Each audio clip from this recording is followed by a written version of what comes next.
Привет всем, я John Grimm из гриммских machine nozy, and today I'll be doing a quick review of the Tac Force TF-705.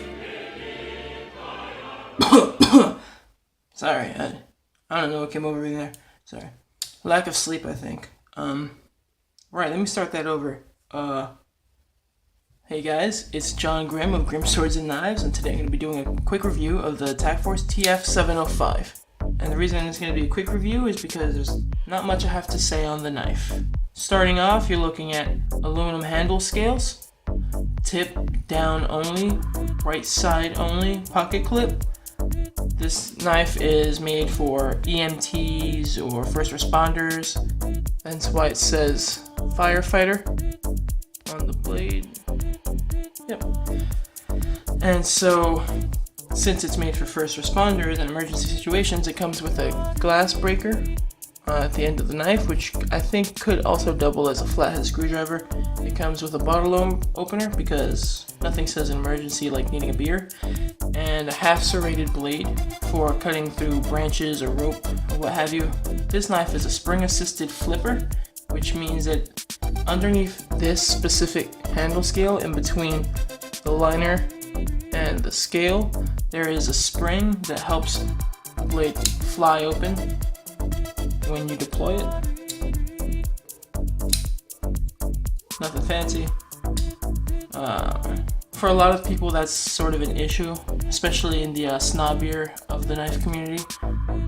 They like manual flippers because, I don't know, it shows that the knife is built with better quality, that it doesn't rely on a flipper, and it makes closing it one-handed a lot easier. And with the spring, you'll never be able to do a drop shut type close because the spring is always putting attention. So a lot of knife snobs don't like it. I unfortunately am one of them.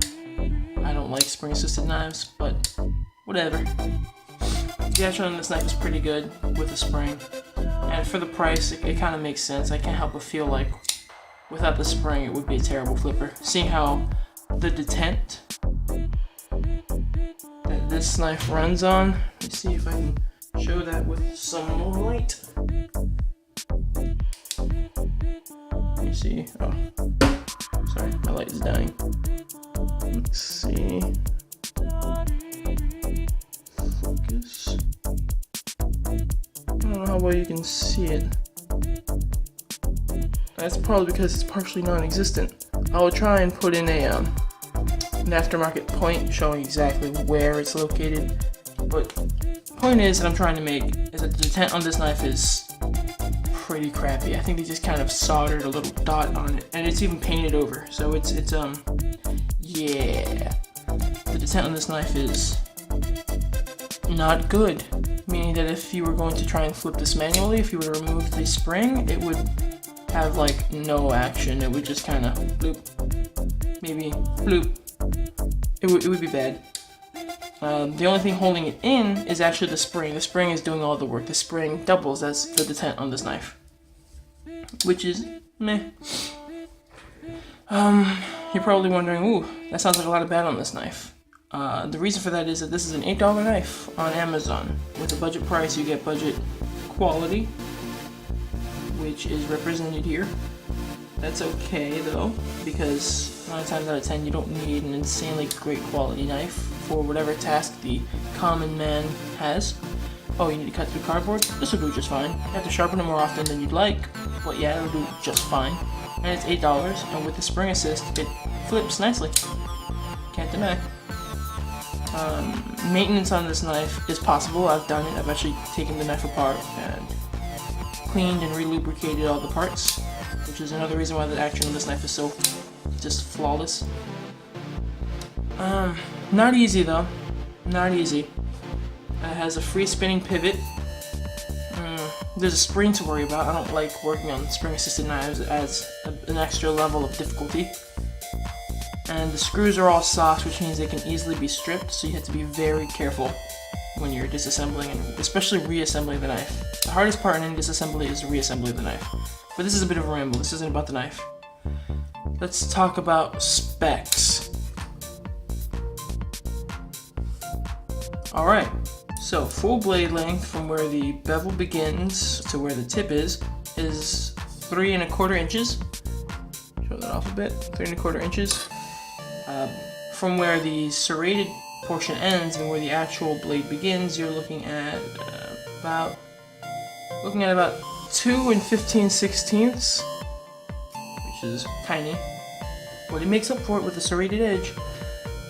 Anyway, handle length you're looking at about, and this is from where you can actually hold it. So I'm going to be measuring from where the flipper tab begins to where, I guess, the glass breaker is.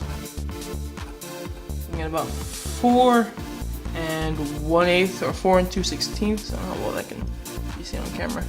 But yep, 4 2/16.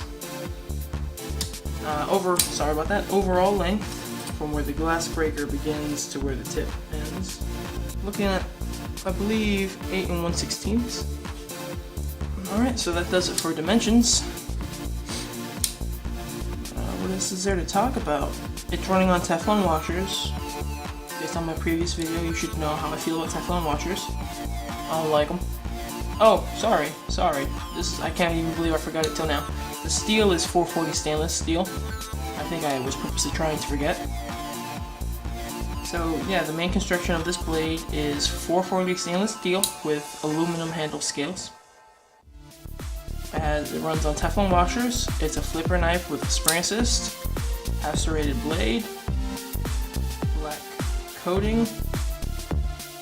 This blade comes in a number of variations, so you can really choose the one you want on Amazon specifically.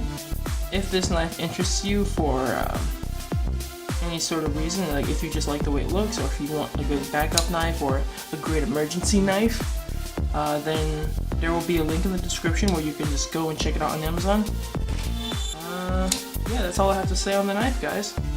This is John Grimm of Grimm Swords and Knives. Hope you guys found this video entertaining. If you did, I would really appreciate a like or subscribe.